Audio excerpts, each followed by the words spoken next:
Welcome back, All-Stars. We're talking Freya today. She got a rework in 5.13, got a touch-up in 5.14, but more importantly, the god's now broken.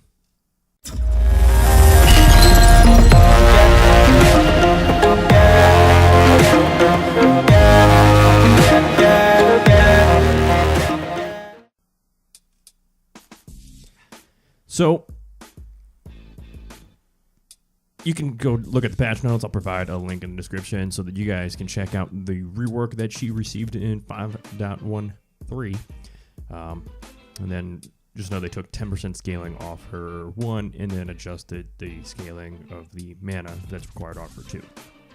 So the big work is that she can go auto attack with range whenever she wants, and then she can apply her 1 and it adds additional bonus damage to her next basic attack. So, what we tested, or I should say I tested, was just how much damage does Freya do.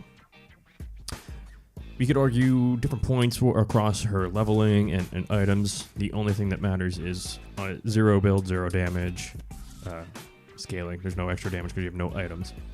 Or just level 20, max everything. Let's talk about those numbers. Now, to start off, I wanted to give us a baseline, so I did 2 things. I wanted another mage that had low cooldowns that could apply a lot of damage often. So we tested Helbois, and then we tested Vulcan, just for his ult, just for damage, because he has the highest base damage with the highest scaling on his ult. The only catch to it is you gotta hit it at max range or it doesn't do as much. So the build that we used for Vulcan and Helbois was the Pen Boots, the Book of Thoth, Soul Reaver, Chronos Pendant, Warlock's Staff. I maxed those stacks. Not that it's viable to go double stacking on Helbois, you're gonna have a hard time. And then also the one that I could get the hit the most, and I tried a couple different items, but it turned out Book of the Dead somehow gave the highest damage output numbers that I was able to record.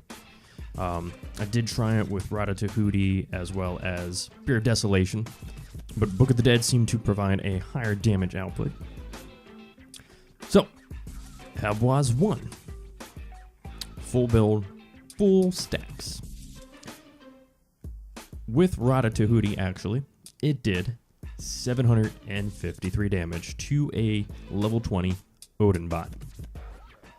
Pretty nice, not bad. That's a lot of damage for an ability that you can get down to like 2 seconds. That was at also full stacks of his passive. Without Rada Tahuti, with that build that I said we tried on both of these things, seemed to give the most output for the ults. I don't know why. It only did 721. So with that build, it only did 721. If you swap out Book of the Dead and put in Rada Tahuti, that ability actually does more damage. But you can put out 50 more damage with his ult going with Book of the Dead. Weird thing, I don't know why. Same thing with Vulcan, it does more with the other one. The Helbois ult on a level 20 Odin bot did 1,373 damage. Not bad, it's an ult we expected to do over 1,000 damage if you do it right. And it's Helbois, so the only way it happens is if you're up close to him. So you can counter it, you stay away. If you don't get too close, you can back out of the way. If you're far enough away, you can sidestep it. Sometimes it's pretty wide. Either way, he's late game. This is his late game damage. Now we'll try the Vulcan ult. The Vulcan ult, using that same build, did 1,494 damage to the level 20 Odin bot. Now to put this all into perspective, that build gave us 716 power. The level 20 Odin bot has 48 magical protections. It's not that they don't scale too high with protections compared to squishies, so it's comparable to, for example, a level 20 Raw has the same protections. Many of the mages, the assassins, the hunters are going to be around that same point for magical protections at level 20 unless you build into it. Now let's talk Freya. We'll talk her ult since we just did it. So the build we use here is we rush Polynomicon, we go into cooldown boots, we build Book of Thoth.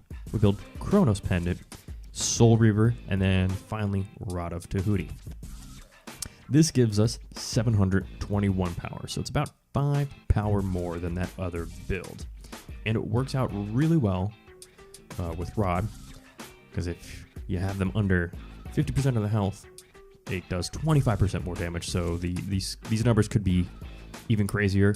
I can't test this on a half damage Odin bot in it. I would love to see those numbers. I can't even envision it, but imagine taking this and adding 25% more. I would love to watch that health scale, but it doesn't matter. So the damage over ult, if you land all 4 of them, comes out to 1,215. Not bad. It's close. It's in par with the Hebwa at 1373. It's underneath where the Vulcan is at 1494. And it's a little bit of ranged. It has an escape. And it does, you can hit multiple targets with it and guide it. Whereas the Hebwa ult, you have to kind of go through everything. You have to get close. You risk it. With the Vulcan, you have to be able to have that lucky shot at max range. This one's a little bit easier. That's why it does less damage, has lower base, has lower scaling. All makes sense. 1,215. Now's the real fun kicker. So, if you watched the SPL, if you watched anyone talk about Freya rework, here's the numbers, folks. The activation of the 1 on the Odin bot while you're in range does 1,378 damage. Yes. It almost does double the amount of Hebwa's 1. And it's on the same time. The same cooldown. It does more damage than a Hebwa ult, and you can call it down with this build every 6 seconds. I don't think I need to go on any further. If you'd like to test those numbers out, head on into Jungle Practice. I gave you the build. It's cooldown boots, Book of Thoths, Chronos Pendant, Polynomicon, Soul Reaver, Rod of Tahuti. Fully stack your Book of Thoth and give it a try. You'll see those numbers. There's a whole bunch of stuff that's going to pop on your screen. You got to add them all up. It comes out to that insane amount of damage. Every 6 seconds, you can pop off a Hebwa ult on someone from distance with no risk. I have no more to say. If you showed up here, I appreciate you coming. Leave a comment, leave a like. If you haven't already, subscribe, and catch you at the next one.